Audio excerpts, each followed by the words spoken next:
चलो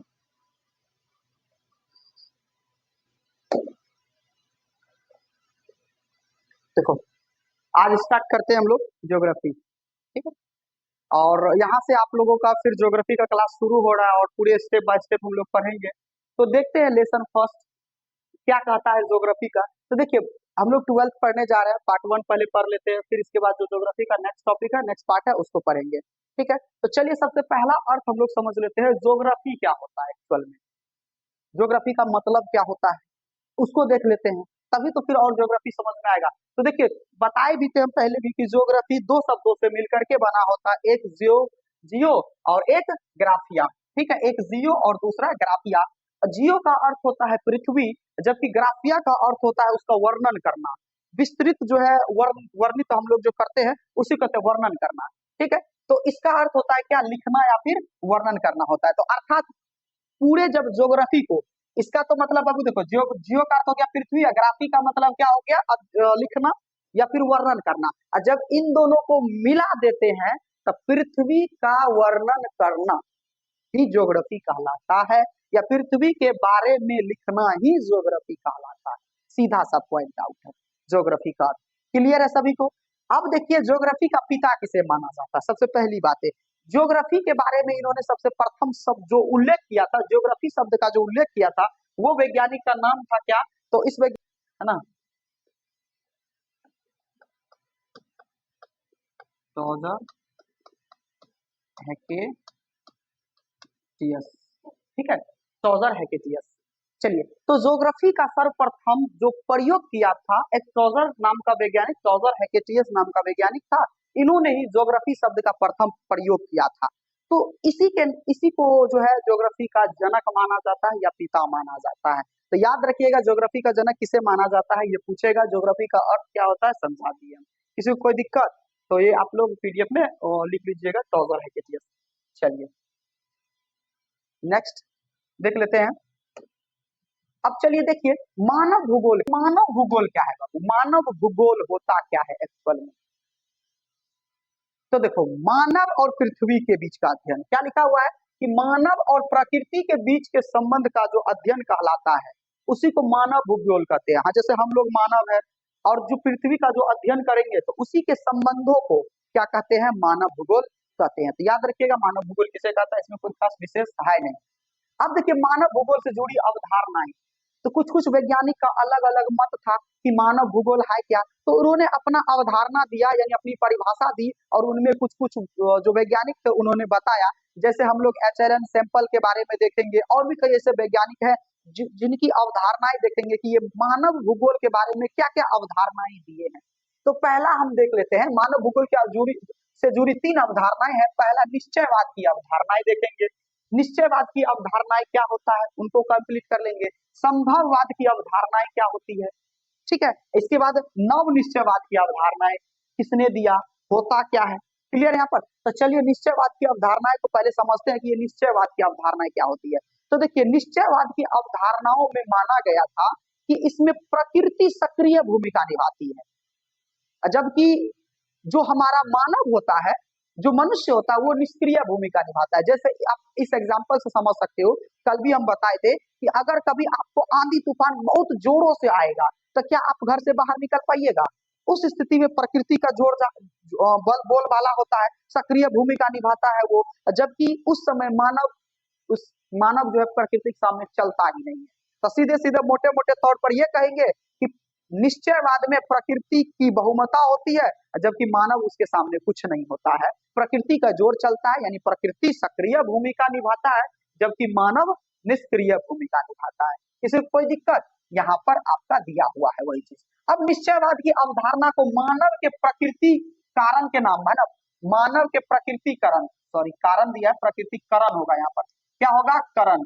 ठीक है, मिसिंग है यहाँ पर प्रकृतिकरण। ओके, क्या होगा, प्रकृतिकरण। तो ये जो निश्चयवाद की अवधारणा है, इसे मानव के प्रकृतिकरण के नाम से भी जाना जाता है। कहने का मतलब ये हो गया कि जब प्रकृति का चलता है तब मानव उसके रंग में ढल जाता है। अब एक बात बताइए, आप ही लोग को बताते हैं, आप चले जाओ रूस में सालों भर ठंडी होती है, वहां की जलवायु ही ठंडी होती है, वहां के लोग अभी के मौसम में पूरा सूट बूट कोट पैंट पहने हुए होंगे, और हम लोग देखो अभी जो है गंजी हाफ पैंट में घूमते हैं गर्मी के मौसम में। तो वहाँ की जलवायु अलग है और वहाँ की प्रकृति ही वैसा है। अगर हम लोग भी वहां जाएंगे तो क्या हो जाएगा, हम लोग ठंडी से मर जाएंगे? नहीं है ना, कुछ दिन दिक्कत होगा, मन तो तबियत तबियत खराब होगा, फिर धीरे धीरे धीरे धीरे धीरे अडेप्ट कर लेंगे, उस माहौल में रहने के लिए ढल जाएंगे। और जब ढल जाएंगे हम लोग, तब फिर क्या हो जाएगा, प्रकृतिकरण हो जाएगा हम लोग का, यानी प्रकृति के अनुसार हम लोग ढल जाएंगे। इसीलिए निश्चयवाद के सिद्धांत को प्रकृतिकरण का सिद्धांत भी माना जाता है। किसी को कोई दिक्कत? चलिए आगे देख लेते हैं। अब कहता है कि निश्चयवाद की अवधारणा के समर्थक फ्रेडरिक रेटजेल, यानी ये वैज्ञानिक था, तो कहेगा कि निश्चयवाद की धारणा को किसने प्रस्तुत किया था, या इसके समर्थक कौन थे, या इसको बोल लिखने वाले कौन थे? तो आप लोग को वैज्ञानिक का नाम याद रखिएगा, फ्रेडरिक रेटजेल। क्लियर है? यहाँ पर इसको हम हाईलाइट कर दिए, फ्रेडरिक रेटजेल। किसी को कोई दिक्कत? चलिए, निश्चयवाद की अवधारणा क्लियर है, प्रकृति का चलता है, मानव का नहीं चलता है। इसके अवधारणा का सिद्धांत किसने दिया था? Friedrich Ratzel. इस अवधारणा को, निश्चयवाद की अवधारणा को दूसरा नाम से क्या जानते हैं? तो प्रकृतिकरण, यानी मानव का प्रकृतिकरण के नाम से भी जानते हैं। चलिए नेक्स्ट देख लेते हैं हम लोग दूसरा, संभववाद का सिद्धांत। इसका सिद्धांत देख लेंगे, संभववाद का सिद्धांत। अब संभववाद सिद्धांत क्या है भाई, इसको चेक कर लेंगे। तो संभववाद का सिद्धांत का जस्ट अपोजिट, उल्टा निश्चयवाद का सिद्धांत का उल्टा हो जाएगा संभववाद। यानी उसमें प्रकृति का चलता था, इसमें मानव सक्रिय भूमिका निभाएगा। यानी कहने का मतलब, देखो चलता तो प्रकृति का है भाई, प्रकृति गुस्सा जाएगा तो फिर हम लोग का चलेगा, लेकिन इसमें क्या होता है कि मानव सक्रिय भूमिका निभा देता है। जैसे एक बात बताइए, अब बरसात हो रहा है और हम लोग छाता लेकर के चल जाते हैं, अपना काम कर लेते हैं। बरसात हो रहा है उसमें नहाने चल जाते हैं, प्रकृति के सामने ऐसा कुछ है?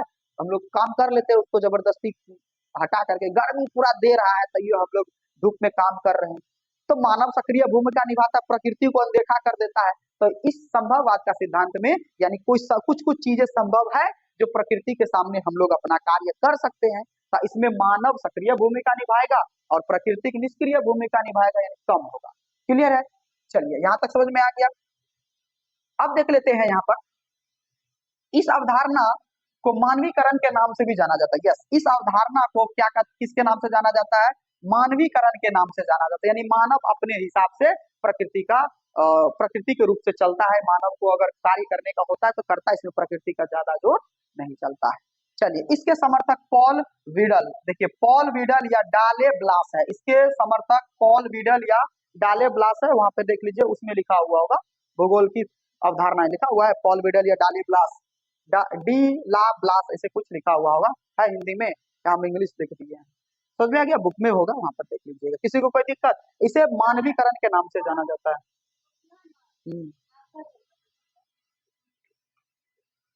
पॉल विडाल डीला ब्लास, डीला लिखा तो है, डीला ब्लास, DLS, कहाँ? विडाल, अच्छा विडल, चलिए विराल होगा, देख लीजिएगा, इतना तो कॉमन मिस्टेक है, ये तो आएगा तो इसे पता चल जाता है। ठीक है, पॉल विडाल डा, है ना, डी ला बिलासली, ये इसके समर्थक हैं संभववाद के सिद्धांत को। और संभववाद की अवधारणा के अनुसार मानव अपनी सुविधा के अनुसार प्रकृति में बदलाव कर सकता है, जबकि निश्चयवाद में कोई छेड़खानी नहीं, भयंकर रूप दिखाता है प्रकृति। तो ये कुछ अवधारणाएं हैं। चलिए नेक्स्ट पॉइंट समझें। नव निश्चयवाद हो गया, तीसरा नंबर में क्या हो गया? नव निश्चयवाद। हर जगह नव छूटा है, आप लोग क्लियर कर लीजिएगा, नव निश्चयवाद। ठीक है, चलिए यहाँ पर समझिएगा नव निश्चयवाद क्या होता है। अब देखिए, नव निश्चयवाद का जो अवधारणा का जो जनक माना जाता है उसे ग्राफिया टेलर को माना जाता है। किसको? ग्राफिया टेलर को माना जाता है। नव निश्चयवाद की अवधारणा को इन्होंने रुको और जाओ का नाम दिया। अब रुको और जाओ क्या है भाई? अब क्यों दिया रुको और जाओ का नाम? मतलब कहने का मतलब ये हो गया कि प्रकृति में कुछ चीजें ऐसे घटनाएं होती है जिसमें मानव अपना काम कर भी लेता है, कुछ समय के लिए रुक भी जाता है और कुछ समय के लिए चल भी जाता है। जैसे एक बात बताइए, जैसे आप लोग सिग्नल ट्रैफिक लाइट में जाते हैं, उस ट्रैफिक लाइट में देखिएगा लाल सिग्नल बढ़ता है तो रुक जाते हैं, ग्रीन होता है तो चल देते हैं। ऐसा क्यों करते हैं? क्योंकि हम लोग इसलिए करते हैं ताकि अगर हम लोग कंटिन्यू जाते रहेंगे, उधर से भी आते रहेगा तो दुर्घटनाएं होने की चांसेस है, यानी प्रकृति भी अपना कहर बरसाएगा और हम लोग उसमें काम नहीं छोड़ेंगे, दुर्घटना संभव है। तो इन्होंने क्या सिद्धांत दिया, इस सिद्धांत को नव निश्चयवाद को सिद्धांत को रुको और जाओ का नाम दिया। अगर प्रकृति सक्रिय भूमिका में है तो हम लोग को रुक जाना है, और निष्क्रिय भूमिका में है तो कार्य करना है। बस समझ में आ गया। इसमें क्या इन्होंने बोला कि इसमें ना तो प्रकृति कुछ होता है और ना ही मानव कुछ होता है ना। इन्होंने ना ही इसमें प्रकृति कुछ होगा, ना तो खास करके विशेष महत्व ना तो प्रकृति का होगा ना तो मानव का होगा, दोनों बराबर बराबर होगा। प्रकृति का कहर ज्यादा है तो मानव को स्टॉप करना है, मानव अपना काम नहीं करेगा उस समय, प्रकृति कम होगा तो मानव अपना कार्य कर सकता है। इस अवधारणा में इन्होंने ये बताया ग्राफिया टेलर जी।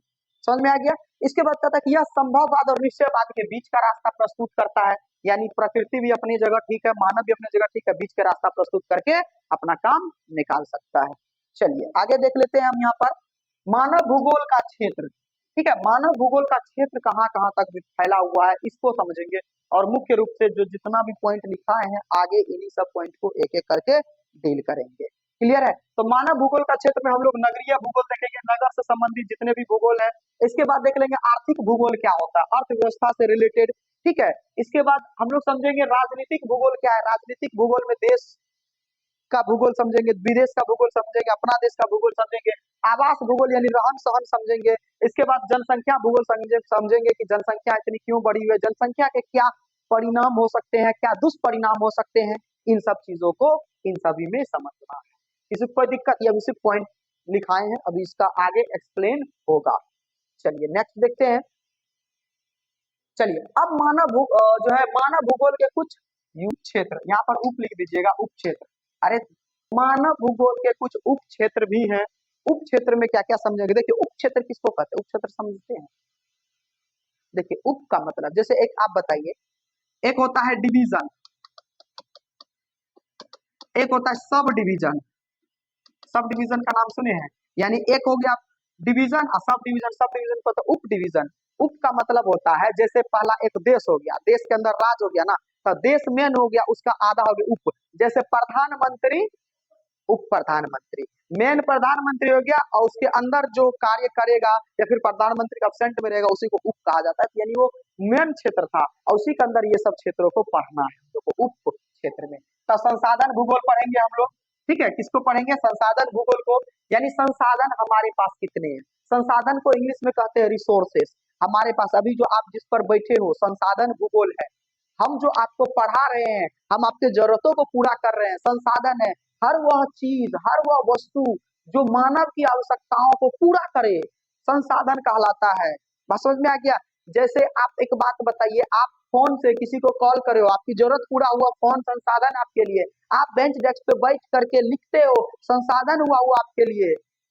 हम आपकी जरूरतों को पूरा कर रहे हैं, आपको ज्ञान दे रहे हैं, आपको फायदा हो रहा है, हम आपके लिए संसाधन है। संसाधन तीन प्रकार का, प्राकृतिक, मानवकृत और मानव संसाधन, इनको अध्ययन करेंगे संसाधन में। किसी को कोई दिक्कत। चलिए इसके बाद कृषि भूगोल। कृषि का मतलब तो खेती बाड़ी होता है, खेती बाड़ी से संबंधित इसमें जो है अध्ययन करना है कृषि भूगोल को। देख लो कितना बड़ा क्षेत्र है, अब भूगोल में पढ़ना है। क्लियर है। इसके बाद उद्योग भूगोल। उद्योग मतलब होता है इंडस्ट्रीज, बड़े बड़े कारखाने, उसके बारे में समझ रहा है कि कौन से जगह पर कौन कौन से कारखाने हैं, किस कारखाने में कौन सी धातुएं बनाई जाती है। जैसे एक बात बताइए, लोहा का कारखाना कहाँ है, आप कहिएगा सर झारखंड में जमशेदपुर, टाटा, है ना, ये सब चीजें हैं। तो कारखानाओं के बारे में समझना है। अब कारखानाएं भी कई तरह की होती है, उद्योग भी कई तरह की होती है, लघु उद्योग, कुटीर उद्योग, अब विस्तृत उद्योग पढ़े हैं आप लोग। ठीक है, तो लघु उद्योग में छोटे छोटे काम किए जाते हैं। क्लियर है यहाँ तक। तो उन उद्योग में देखिएगा कपड़ा, आपका जूट उद्योग हो गया, टेक्सटाइल इंडस्ट्रीज हो गया, इन सब उद्योगों में कपड़ा बनाया जाता है ना। जूट उद्योग में बोरा वगैरह सब, जूट का भी हालांकि कपड़ा बनता है, उसका भी उद्योग में कपड़ा बनाया जाता है। और भी कई कई सारे इंडस्ट्रीज है जहाँ खाने पीने के आइटम बनाए जाते हैं। बात समझ में आ गया। तो इन उद्योगों के बारे में पढ़ना है। इसके बाद व्यापार उद्योग। अब जिस उद्योग, व्यापार भूगोल, व्यापार एक देश से दूसरे देश व्यापार किस तरह से होता है, किन किन मार्गों से होता है, उनके बारे में पढ़ना है। और पर्यटन भूगोल के भी बारे में पढ़ना है। पर्यटन का मतलब होता है घूमने फिरने का स्थान। जैसे एक बात बताइए, अभी चले जाइएगा दिल्ली, दिल्ली में लाल किला, इंडिया गेट पर्यटन स्थल है। पर्यटन स्थल का मतलब होता है एक जगह से लोग दूसरे जगह जब घूमने जाते हैं उसी को पर्यटन स्थल कहते हैं। बात समझ में आ गया। सही है, पर्यटन स्थल। इतना सारा हम लोगों को उप क्षेत्र में पढ़ना है। क्लियर है। अभी तो हम सिर्फ ये बता रहे हैं, अभी शुरू नहीं हुआ है अभी आप लोग का। समझ में आ गया, ये चीज हम लोग को पढ़ना है। ठीक है, लेकिन ये उसी का हिस्सा है। चलिए अब कहता है कि अब देखिए यहाँ पर से कुछ कुछ मेन पॉइंट को कवर अप किए हैं। कहता है कि प्रकृति अवसर प्रदान करती है और मानव उसका उपयोग करता है, सही बात है।